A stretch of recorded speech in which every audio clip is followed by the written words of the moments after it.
Let's make some Christmas M&M cookies together.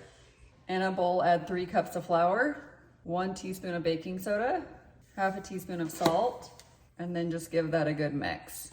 Go ahead and set this aside, and then get another bowl out, or you can use your KitchenAid. Add 1 cup of softened butter, or 2 sticks, 1 cup of packed brown sugar, and 3/4 cup of white sugar. And then we're going to cream this together. Now that it's creamed together, we'll go ahead and turn that off.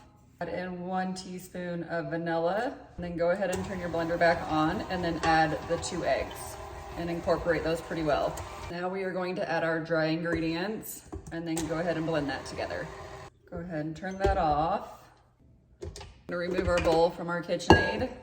Go ahead and add your M&Ms. I would say at least add a cup, and then fold these in.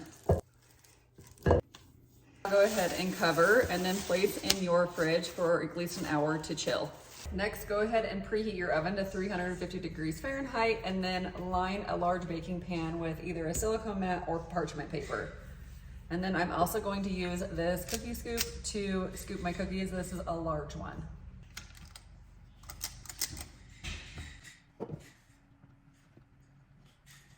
Go ahead and bake for 10 to 14 minutes. And look how good those look. So about 12-13 minutes, and they are perfect. These did get a little bit crispier on the edge, but it's okay. I'm gonna go ahead and move these over to the cooling rack and then finish the last batch.